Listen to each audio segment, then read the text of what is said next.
College hoops is chock full of elite returning talent this upcoming season, and Isaac and I are here to draft the top returners in the sport.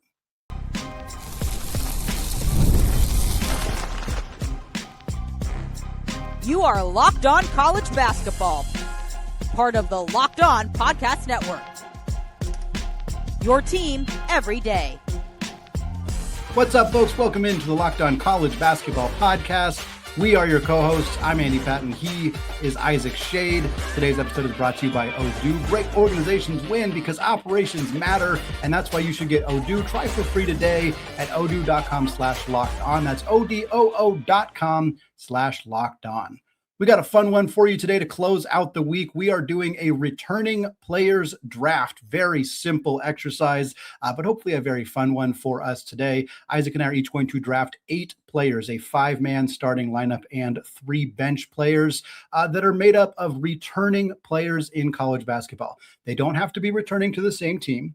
We can include players who entered the transfer portal and ended up at a different school, but we're not going to be talking about incoming freshmen. So there's not going to be any Tyron Stokes or Caleb Holt or any of those guys. We're also not going to be talking about incoming international players. No Quinn Ellis from St. John's or Seyon Kaita from North Carolina, anybody like that. Just returning players to college basketball. Going to be a lot of fun. Isaac, that's enough of an intro. We're going to get straight into this thing. Why don't you flip a coin and let us know who's going to be the first pick in this draft? All right, Andy, I'm going to flip it. I'll catch it and then slap it onto my other palm. Okay. I just want you to know what I'll do. That's how coin flipping works. I'm excited. Let's see it. Well, some people just like catch it and it's like, here, it's tails, whatever. All right, here we go. Flipping right now. Call it. Heads. Heads it is. Do you want to go first or second? I'm going to go first, although there's an argument for going second as well, just because there's so many talented players. But we're not snake drafting it, so I'll go first here. Give me Tommy Haugh. Give me Thomas Haugh from Florida here.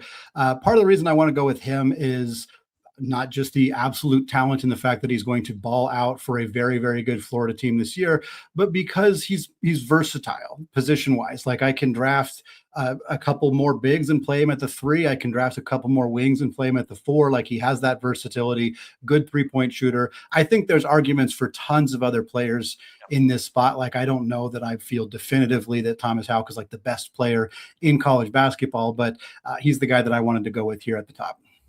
That makes a lot of sense, Andy, and I think is really wise on your part. I'm deciding between 2 players right now. I'm going to go with one of the top transfer guys that everybody was looking at. He is now very glad he didn't go to the school that many of us maybe thought he would go to, because that head coach is now the head coach of the Dallas Mavericks, and that would be Juke Harris heading to Tennessee. I think he is going to be an absolute stud.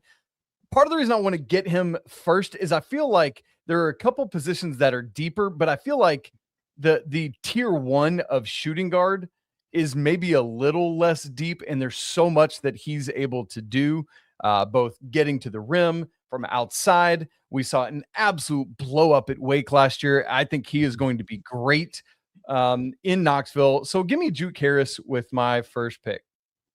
Yeah, that's a great pick there. He was definitely pretty high on my list. Just one of the best scoring guards in the entire country. Really excited to see how this works out for him. And yeah, like you said, probably happy he is not ultimately going to end up at Michigan.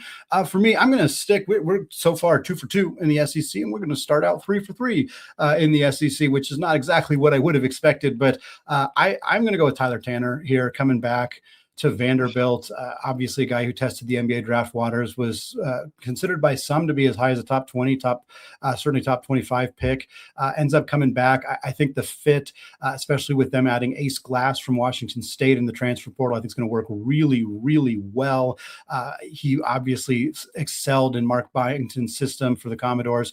I mean, again, there's some great point guards, and I'm sure I have a good idea what direction you might go for pure point guard, but Tyler Tanner just is so versatile. It's hard to deny what he brings on both sides of the ball. Yeah, and I think since you've gone point guard, that's going to let me wait a little bit. Andy, you know what's hilarious here? I am going to continue to stick in the SEC, and I'm going to go with another transfer. shooting is one of the most important things in all of basketball, and we have a guy returning that was also paid a lot of money to stay and play college basketball, a guy who made a very last-minute NBA draft decision, who led the nation last year in both three-pointers made and three-point percentage, volume and efficiency. Juke's going to get to the rim. Sometimes he's going to finish, but sometimes he's going to kick it out to my man, Milan Momcilovic, who's headed to Lexington. To have that duel between those two guys makes a ton of sense for me. Give me Milan at my 3 or my 4. We'll ultimately decide where he's going to land based on whom else I take in the draft. Man, that's a good pick. I was certainly considering him for my 3rd spot as well. A little concerned about the defense and kind of would have wanted to, want to make sure I build a roster around him. But assuming I could get the guys I wanted to, he certainly would have fit nicely there. Now I'm kind of trying to decide where I want to go. Andy, I'm just trying to outscore you here. That's all it is. Yeah, well, you're off to a pretty good start in that regard. I think I am going to go with a center here, and I'm debating if I'm going to regret it because there's so many good centers. We got some bench spots that we can play with here as well. I'm going to go with a returner for Arizona, the first non-SEC player here on the list. I'm going to go with Mo Krivas, playing the 5. Just again, a big Lithuanian, over 7 foot tall guy, capable of scoring, good rim protector as well. Doesn't need the ball in his hands to score a ton, but certainly capable. Again, a very well-rounded player at the 5 spot that I think will be one of the better players in the country this upcoming season. Okay, Andy. So that's going to be our stopping point for segment 1 because you've got 3 guys. I have 1 fewer, but that's half of our starting lineups, 5 total. So let's recap here. Andy goes with Tyler Tanner, who we have penciled in at point guard right now. You know what I realized, Andy? We're like filling these out. I should have been screen sharing for people who are watching on YouTube. We'll do that in segment 2 so they can see these picks being filled out. And I love that pick with Tyler Tanner. So good. Tommy Haugh can be at the 3 or the 4. It probably depends on who else you draft, unless you just want him to be a massive shooting guard, which would be incredible. And then Mo Krivas obviously coming in at the 5. I've got 2 players. I've got Juke Harris, who could be my 1 or 2. I'm penciling him in at shooting guard here, pending whom else I get. And then Milan Momcilovic heading from Iowa State to Kentucky, who could be my 3 or 4, depending on who else I get. I've got a lot of offense right now and some definitely suboptimal defense coming up. So we're going to see what happens with my 3rd pick, which will come up right after we keep going with this thing. But when we come back, we're going to finish filling out our starting 5s. 5 more players to come, 2 more for Andy, 3 more for me. Who's it going to be? We'll find out in just a second. Right after I tell you about FanDuel, the biggest stage in world soccer is here, and every match feels like it has the potential for a memorable moment. One goal can completely change the energy of a game, shift your momentum, and alter the outcome in an instant. Unfortunately, a couple weeks ago in the last game of group play, we saw that happen to America against Turkey, because that's how we pronounce that country now. That's what makes tournament soccer so exciting, from the opening whistle all the way to the final kick. And now, FanDuel is giving fans just like you another reason to stay locked into every match with every goal pays. What is that? Glad you asked. You bet on a match and you get bonus bets for every goal scored in that match. More goals means more bonus bets. All you got to do is turn on your token. And it's what I love about these tournaments. You sit down, maybe it's teams you don't even care about, but you got something riding on it. And so suddenly you're invested and you get to benefit from each goal scored. How about national championship odds for next season? Florida leads the way at plus 600, and Andy's Tommy Haugh on his starting lineup. Duke plus 700, UConn plus 1200, Michigan plus 1200, and Illinois plus 1500. Get in on that action from the opening whistle to the final kick. Let there be goals on FanDuel. Visit FanDuel.com right now to get started. Thanks for making Locked On College Basketball your first listener watch, all part of the Locked On Podcast Network. It's your team every day. If you never miss an episode, time to make it official. Join the Locked On Everydayer Club, get ad-free audio, one-on-one messaging with Andy and I, and much more. The link for that is down in the show notes. Go check it out right now. So, Andy, we continue on in our returning players draft. As a reminder for everyone, we're each drafting a starting 5 and a 3-man deep bench. No freshmen allowed, no incoming international players, only players that are returning to college basketball this season. Transfers are allowed, as we've seen. What's funny is yours are all returning so far. Mine are all transfers so far. I just caught that. So, man, which direction do I want to go here? I feel like because I've got these 2 elite scorers, I got to make sure I get somebody who can set them up. And I want the guy that beat out the all-time NCAA leader in assists last year to lead the nation in assists. Another tough-nosed Tom Izzo lead guard. I want Jeremy Fears to be passing the ball to Juke Harris and Milan Momcilovic. I think that could be an electric trio in my backcourt. Really excited to see what Jeremy Fears can do this next season. I think Michigan State, by the way, is going to be great. And I think Juke Harris, good grief, Jeremy Fears is going to be great for my team that features Juke Harris and Milan Momcilovic. Yeah, I when I said I think I know where you're going to go at point guard, I assumed that you were going to go with Jeremy Fears. That's a very logical pick for you. And again, with the roster construction you have at this point, that makes a ton of sense. Interestingly, you had your 2 and your 3. I had my 1, my 4, and my 5. So I kind of figured you weren't going to take either of the players that I was looking at. And I'm hoping to be able to get both of them to round out my starting lineup. But I'm picking the guy I think you're maybe more likely to take out of the 2. I'm going to go with my first transfer on the list, just like you went with your first returner on the list. Give me the guy who surprised us live on the show at the NBA withdrawal deadline. Tunde Yesufu transferring, not only surprised us by coming back to college, but by transferring and making his announcement that he's going to join Rick Pitino and St. John's. Really high-level scorer, good two-way player, still a little bit raw, which is why he's coming back to school, but man, he's going to be electric in Coach Pitino's system in the Big East. I'm really excited to see what Yesufu can do as a sophomore, and I think he fits really nicely in a system. He can play the 2 or the 3, which still gives me that flexibility with Haugh, and then with Krivas and Tyler Tanner. I mean, this team is feeling pretty good about how this team's coming together at this point. Yeah, what I like is that you've got the bookends in Tanner and Krivas, and then so far you've got guys at 2 through 4 that can kind of mix around and you can do whatever you need to with. I love this pick. I was strongly considering taking Yesufu with my next pick, and so smart for you to go ahead and get him. I definitely need a 5 and then either a 3 or a 4, depending on what I want to do with Momcilovic and the makeup of my lineup. And so I'm looking at a bunch of different directions here. Maybe I'm going to leave my versatility open and I'll go ahead and take a 5. There's a couple guys I'm trying to decide between here, any of which I would feel very comfortable with. I'm going to go. You know what? Let's just keep the I know Jeremy Fears was my first non-transfer. I'm going to take another transfer. Give me Flory Bidunga, leaving Kansas, moving over to Louisville. I'm going to take him at my 5. I just think there's a lot that he does, kind of versatile, able to do a lot of things. And there's a couple other guys that I've thought about here, but I've just always kind of been a little bit enamored with Flory. And you know what's funny? I'm realizing I've got probably the guys that were number 1, 2, and like if we looked at 247's transfer rankings right now, these 3 guys might be the top 3 in that rankings. I don't know that for sure, but very well could be a possibility as I get my 4th pick. Yeah, I think there's a couple of guys that got the 98 ranking from 247. Bidunga is one of them. Momcilovic is one of them.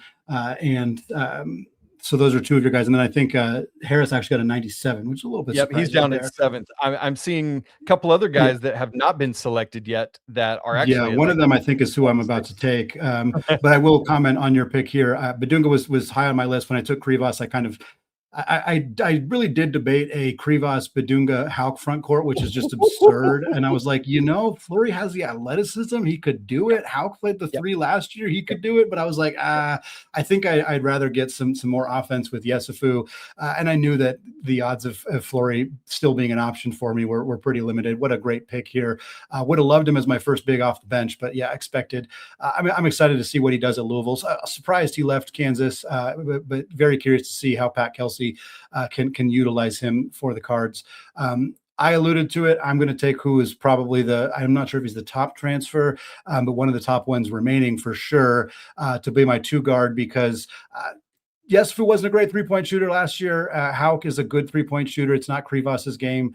So I think I need some more three-point shooting alongside Tyler Tanner. So give me John Blackwell, transferring from Wisconsin to Duke, a guy who shot 39% on over 7 attempts per game last year for the Badgers. He fits perfectly as that kind of scoring 2-guard secondary ball handler alongside Tyler Tanner. Again, like it's when you're trying to draft the best players in the sport, it's hard to make a lineup that works because everybody wants the ball in their hands. And I mean, at this point, Yesufu is my 3rd ball handler. That's questionable on how that would work specifically, especially because Hauck's going to want the ball too. But I do think adding some shooting, somebody who could be really, I mean, you could turn Blackwell into kind of just a spot up shooter on this team, which is insane to think about, but he'd be quite good in that role. And that's the role he's going to fill at the next level after he has what I'm imagining will be a phenomenal season for the Blue Devils this year. Yeah, this is a huge pickup for John Shire's team that is going to immensely help. Interested to see how that backcourt comes together with obviously a returning Caden Boozer, a couple other returners. And so going to be very curious. Okay, so this leaves me a pick. I either need a 3 or a 4, depending on what I want to do with Momcilovic. I kind of feel like I just want to go big and keep Milan at the 3. And so that leaves me some interesting options at the 4, some guys that could play 4 or 5. Where do I want to go? I'm leaning. I don't have anybody real. I guess you could. Flory obviously isn't Native American, but I kind of want somebody that's come over. And I've got 2 guys I'm looking at right there. And I think I think the direction I want to go, because I think he's going to have a really, really kind of even bigger breakout this year, Andy. I'm going to go with David Mirkovic here from Illinois. I was going to start typing it before you said it, but I wasn't 100% sure that's the direction you were going. But that's funny because I had typed in John Blackwell as you started to say his name, as I did with Tunde Yesufu. I just feel like Mirkovic turned into like this double machine for Illinois last year. It was like coming into the year, you know, it was the Ivasic brothers that were more looked at. Even Petrovic, I know he got over late. And all that, but it's Mirkovic that just felt like this very because I don't with Juke and with Jeremy Fear's usage, with Milan Momcilovic able to, I need guys who can be down there getting boards and putbacks and doing that, and I think Mirkovic can do that very, very, very well. And so that's where I'm going to go with here. Obviously had a ton of options that I was looking at, but I like his inclusion there with this team. Yeah, it's funny looking at both our teams. I think it's clear that some versatility and kind of positionally is something we're targeting. And obviously in a draft like this, that kind of makes sense to give us flexibility. But, you know, you look at Momcilovic can play kind of the 3 or the 4. Bidunga could even slide down to the 4. Juke Harris can play multiple spots for your team. You know, I think Fears is kind of locked in as a 1, but even Mirkovic, you could kind of move him around a little bit. And then on my side of things, obviously Haugh has that flexibility. Blackwell can play the 1 or the 2. Yesufu, I think, could play either wing spot. Tanner obviously is a 1 and Krivas is a 5, but it's kind of fun to see like there's and now as we get ready to head into picking our 3 bench players, I mean, I think we still are afforded that flexibility of like I could draft somebody who might, you know, be able to slide. I don't need to necessarily draft a point guard if I don't want to, because I could slide Blackwell down like in a theoretical lineup construction. So it kind of makes it more fun as we get to our final 6 picks here. Absolutely, Andy. Completely agree with that. You've got that combination flexibility in the backcourt. And so I'm very curious to see who are going to be our substitutes coming in off the bench. That's where we're going to go. We've each got a 3-man bench to pick. Andy's got the first one of those coming up here in just a second. But first, folks, running a business, it shouldn't feel like you're trying to connect a bunch of systems that were never designed to work together. You got an app for accounting, you got another for inventory, and another for sales, and somehow none of them actually talk to each other. And that's where Odoo comes in. Odoo is an all-in-one business management software that brings every part of your business together in one powerful platform. From your sales and accounting to your inventory and marketing, everything works in one place. It helps your team move faster, they stay more organized, and they can focus on growing the business instead of just managing software. Because the best organizations, they know that success isn't just about talent, it's about having everyone working toward the same goal. It's true in sports, just like it's true in business. And one thing that really stands out is when an organization can get everybody pulling in the same direction. It's not just about one great player or one great coach. It's a coordinated effort across the entire organization to make things a massive success. Because great organizations, they win when operations matter. And that's why you should get Odoo. Try for free today at odoo.com/lockedon. That's odoo.com/lockedon. All right, Isaac, we've done it. We've picked the first 10 players, returning players in college basketball for this upcoming season, each of us drafting an 8-man roster. I'm going to roll through our starting lineups, and then I'll give you my first bench piece, and we'll go from there. For me, at the 1, I'm starting Tyler Tanner from Vanderbilt, John Blackwell from Duke at the 2, Tunde Yesufu at St. John's at the 3, Tommy Haugh from Florida at the 4, and then Mo Krivas from Arizona at the 5. Isaac's starting lineup, Jeremy Fears from Michigan State at the 1, Juke Harris from now at Tennessee at the 2, Milan Momcilovic, the transfer at Kentucky at the 3, David Mirkovic from Illinois at the 4, and Flory Bidunga from Louisville at the 5. I vamped long enough while I still try to make my decision for who will be my next pick. So many talented players still in the league, in college basketball, that we got to decide from. I'm going to go with the guy that I really like, that I think is poised for a big-time sophomore breakout. And all of this is true about the 3 players that I'm deciding in my head. So I still have given myself even a little bit more vamping room. But no, I'm going to go with a forward from Miami, Shelton Henderson, a guy that just had such a phenomenal freshman year. He's a top 25 recruit out of high school. You know, everybody thought when Jay Lucas took the Miami job that, oh, he's going to be able to pull the Boozer twins who are committed to Duke. And when he only managed to swing Shelton Henderson over to Miami, I don't want to say people felt like it was a disappointment, but I don't think there was this huge expectation. And then Shelton Henderson was awesome. He's a big physical wing. He can kind of play the 3. I think he could even maybe play him at the 4, depending on the lineups. I love the athleticism. I love the physicality, the size, and I think he's primed for a big-time breakout year for Coach Lucas. All right, my turn, Andy Patton, which, by the way, definitely had Shelton Henderson in strong consideration as a bench person for me as well. I want to go. I've got Milan as a strong shooter. Juke Harris is a strong shooter. I want some more shooting, and I'm going to go with somebody that I don't know if a lot of people would expect to happen here.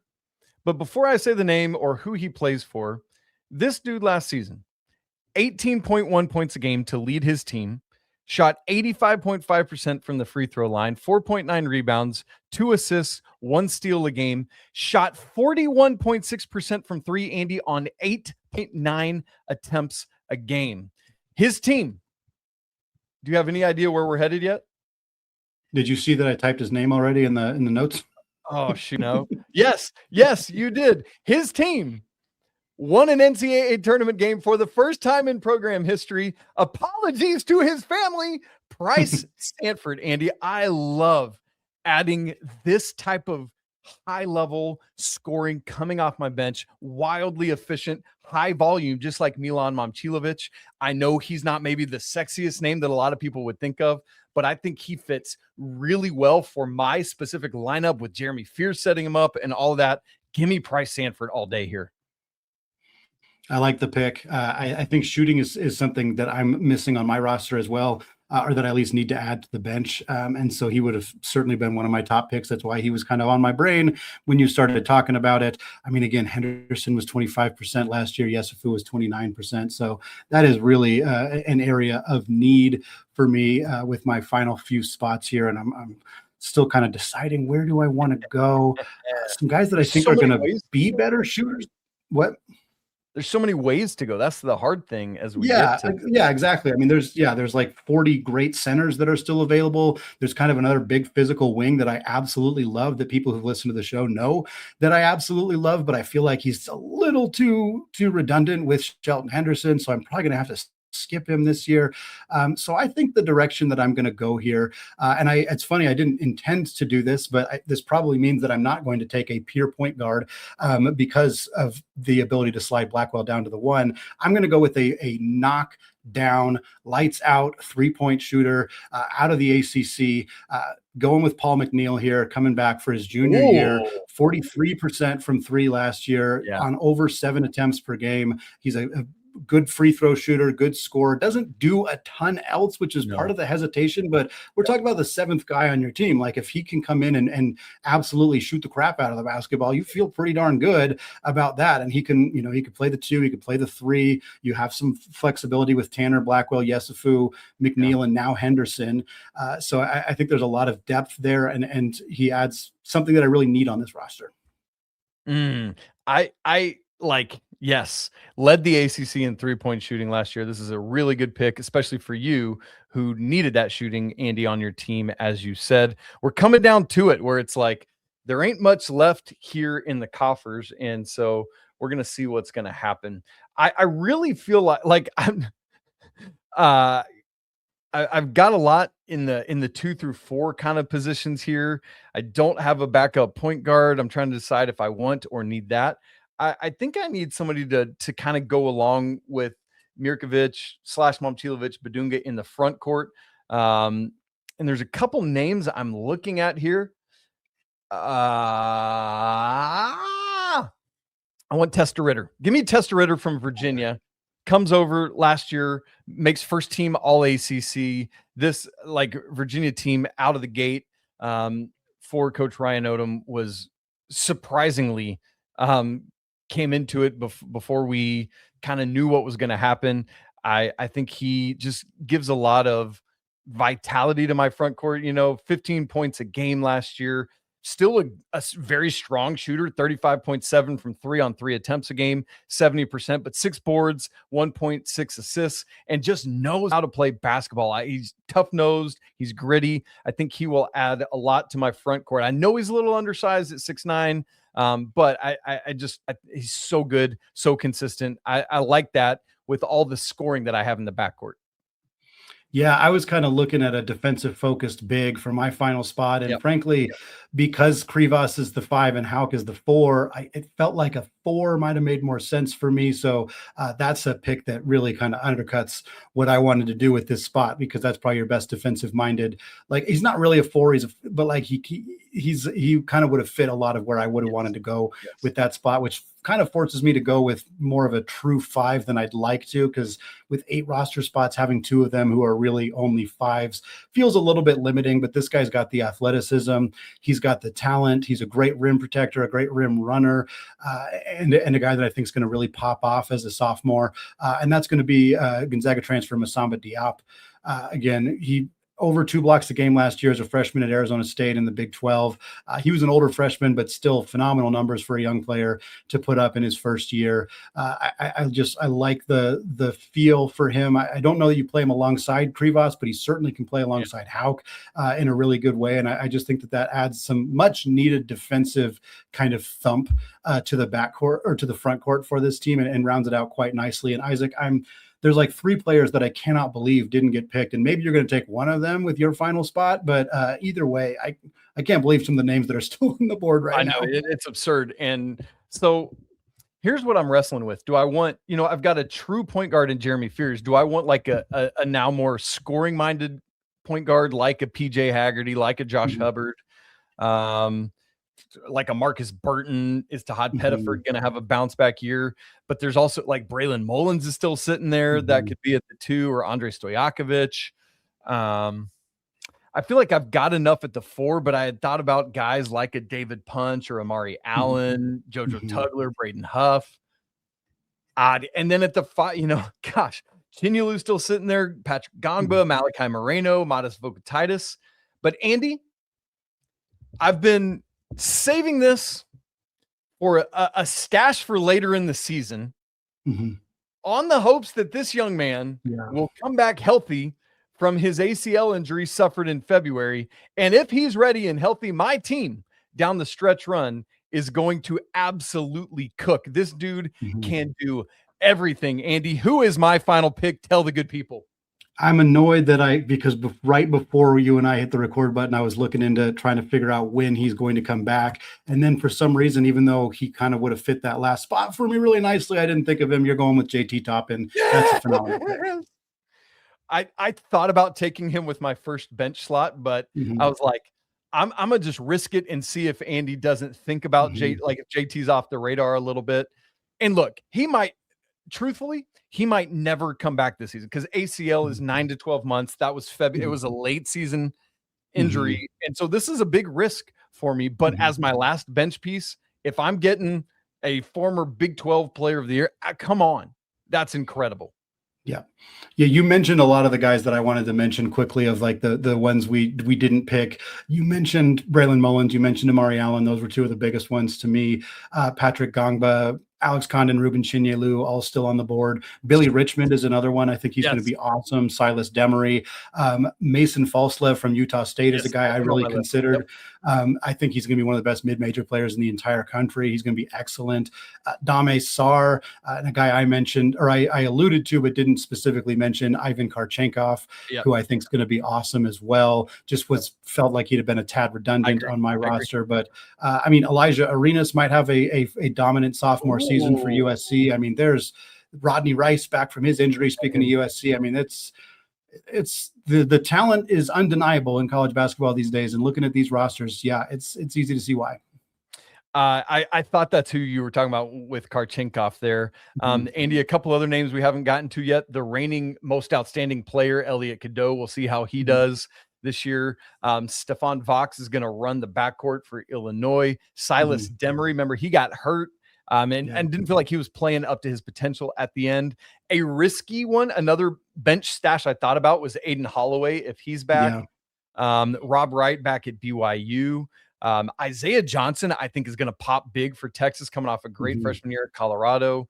And on and on and on, Andy. We've said so many names. Oh, another Mario St. Cyprien for you guys at Gonzaga, I think could have a great year as well. I love that you pointed out Falslev. Had him on my radar. Alex Condon, JoJo Tugler, Braden Huff. I mean, Andy, crazy opportunities. What a fun draft, gang. We'd love to hear from you. Who would be in your starting five and then bench players coming into the returning players of the 26-27 season? This closes out another great week of Locked On College Basketball. We're so grateful to all of you for being with us. Make plans to be here again next week as we move into the dog days of summer. But Andy and I are going to keep bringing you content all summer long. Lots of team previews, all of that coming up starting very, very soon here. And it's going to be great throughout the summer. So if you've not subscribed to Locked On College Basketball in video and audio, do it now so you don't miss a second of the show. If you haven't joined the Locked On College Basketball Discord or Everydayer Club, those links are down in the show notes. To get out of here, we got to give apologies to the Lawyer family and the guy on my team, Mr. Stanford. Not Peyton, but Price. Let's go Wild Hope. Cheers to the McBruins. And until Monday, we'll talk to you then. Peace.